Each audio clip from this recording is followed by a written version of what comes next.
Bonjour tout le monde, sixième ou septième vidéo, tiens, il y a un chat qui passe. Pour ces cours de dessin, on va repartir sur les couleurs, on va faire non seulement les couleurs, mais on va faire aussi du crayon de couleur aujourd'hui, pour montrer à quel point cette technique est facile et avec lequel on peut faire des très jolies choses. J'ai fait un peu de préparation aujourd'hui afin que ça aille un peu plus vite parce qu'on a beaucoup de choses à voir.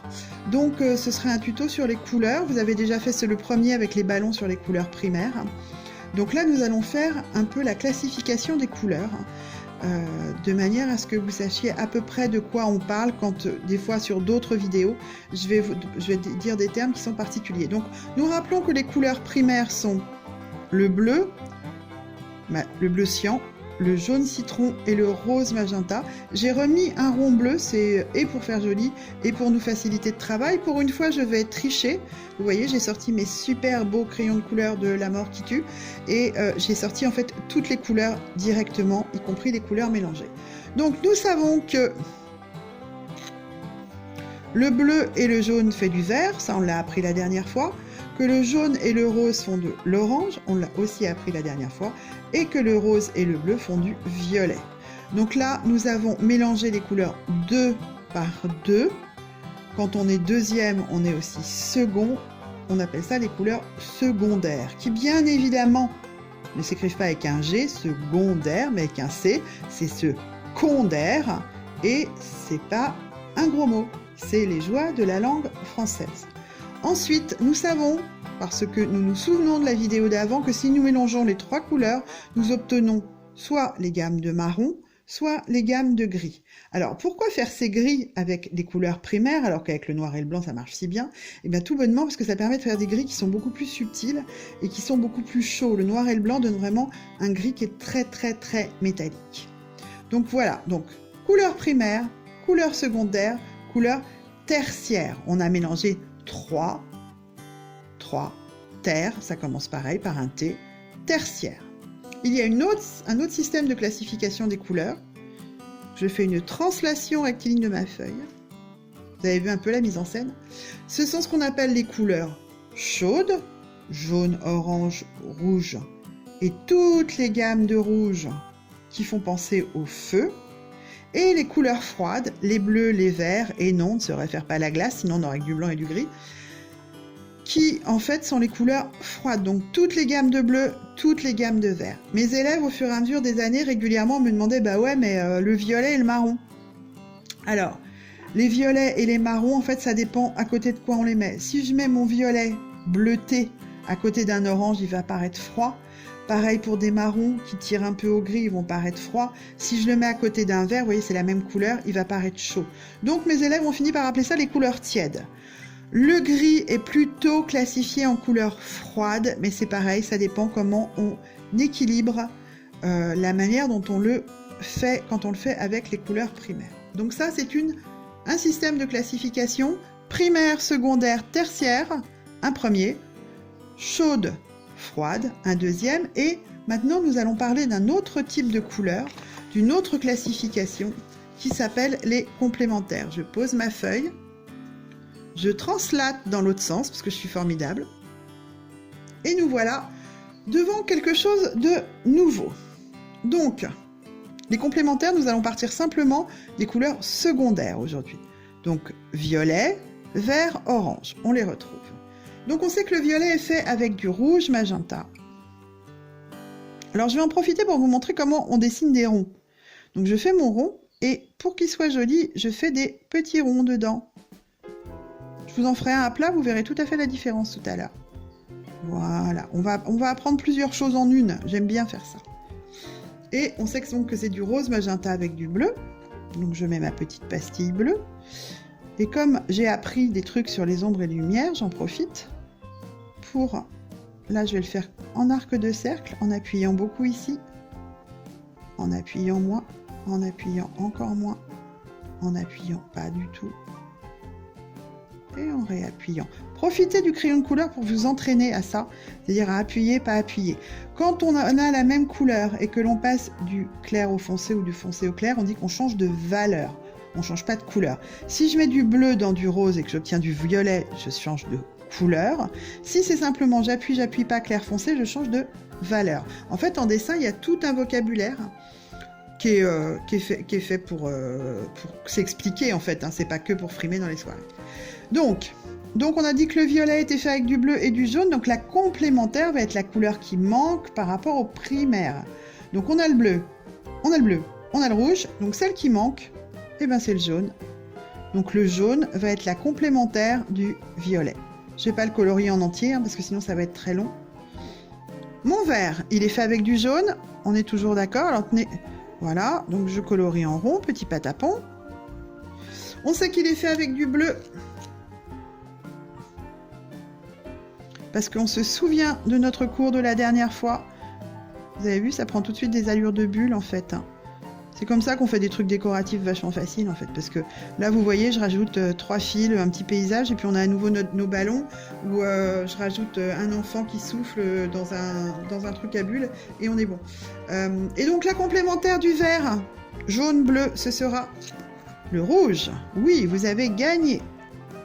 On ne sait pas quoi, mais vous avez gagné.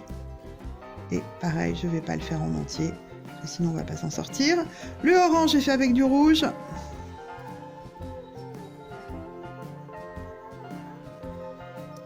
Et avec du jaune. Donc comme vous êtes les élèves les plus intelligents de la Terre entière, vous avez compris que la complémentaire allait être le bleu.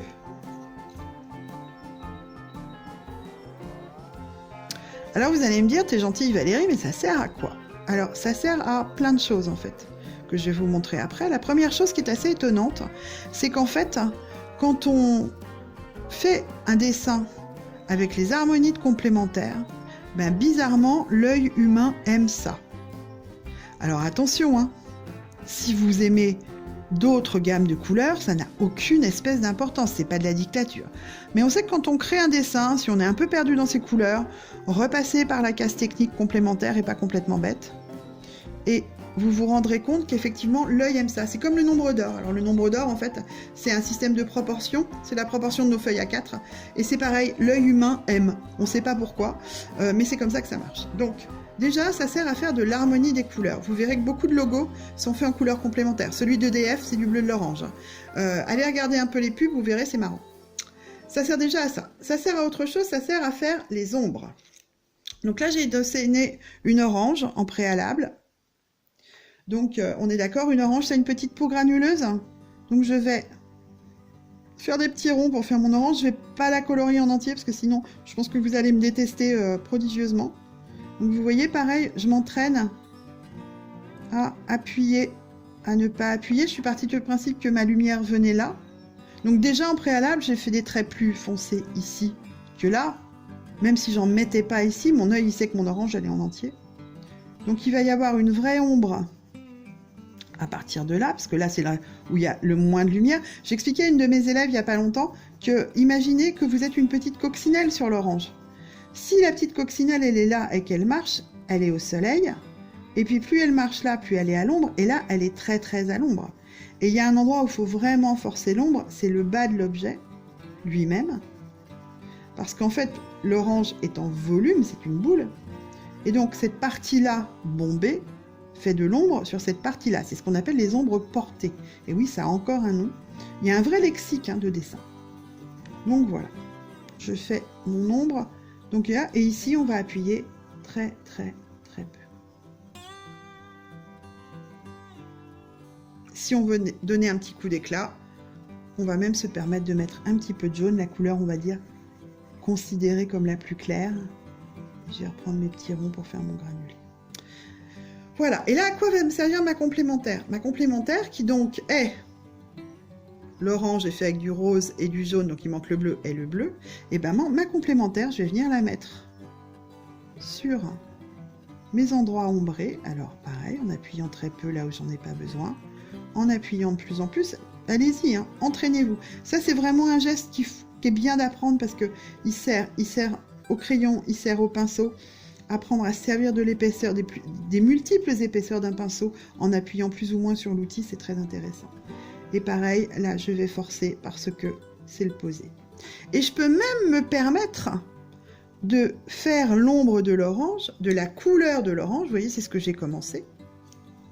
Parce que bien souvent, les surfaces, non seulement elles reflètent il y a l'ombre et il y a le reflet. Et le reflet, il est de la couleur de l'objet. Et je vais donc accentuer près de l'objet et même accentuer beaucoup en bas de l'objet. C'est ce qu'on appelle le poser de l'objet. C'est-à-dire que l'endroit où l'objet pose, posez un objet et regardez-le et vous verrez que il fait noir en dessous. En fait, si vous êtes la petite coccinelle ici, vous êtes dans le noir. Bon, vous risquez aussi de vous faire écraser, ce qui est moins sympa. Et pour renforcer cette ombre, je vais prendre ma complémentaire, donc mon bleu, et j'y vais dans la joie et la bonne humeur. Et vous voyez, j'ai mon ombre qui apparaît, et du coup, ça donne du relief, ça donne de la vie, parce que notre vie, elle est pleine d'ombre et de lumière. On va pas faire un cours philosophique là-dessus, hein.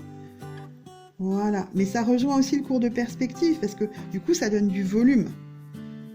Donc, voilà un des premiers usages de la complémentaire. Un deuxième usage, qui va beaucoup vous servir quand vous cherchez vos couleurs, c'est le fait d'éteindre une couleur.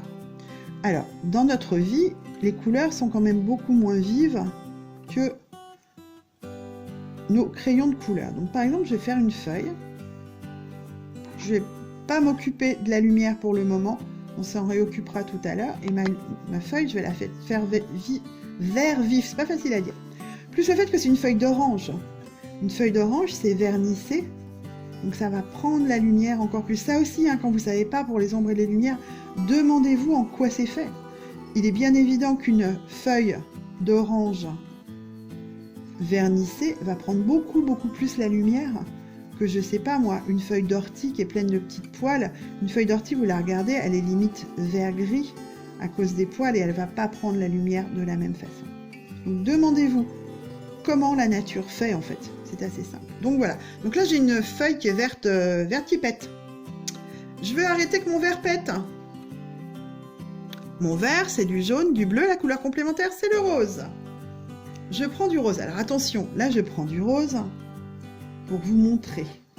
Vous pouvez prendre une couleur avec du rose, c'est-à-dire un rouge vermillon, un violet, un marron. Alors vous faites super attention sur les marrons, surtout quand on fait des natures mortes, avec des fruits, etc. Parce que le marron fait très rapidement fruits pourris. Et vous voyez, j'en mets pas beaucoup. Et j'éteins ma couleur. Et mon vert va paraître beaucoup plus naturel. Alors du coup, je peux cumuler. Hein. Je peux cumuler, en profiter pour faire mes ombres qui vont être ici, puisque ma lumière vient de là. Et du coup, vous faites une pierre deux coups. Vous faites à la fois vos ombres, vous rendez votre couleur beaucoup plus naturelle. Et vous donnez du relief à votre dessin. Voilà, amusez-vous, toujours, c'est le principe. Du coup, vous pouvez aussi faire un dessin global de ce que vous avez appris. Si vous croisez les couleurs primaires, si vous croisez la perspective, si vous croisez la nature morte, c'est-à-dire la première vidéo, celle du milieu et celle de maintenant, normalement, vous pouvez nous faire des dessins qui sont extrêmement jolis, extrêmement structurés. Attention, ce ne sont que des règles académiques et le principe d'une règle, c'est de la transgresser, donc vous gênez pas pour faire des trucs complètement bizarres du moment que ça vous plaît. Voilà, je vais vous souhaiter une bonne journée. J'espère que le confinement continue malgré tout dans la joie et la bonne humeur. J'espère vous retrouver très vite. À bientôt.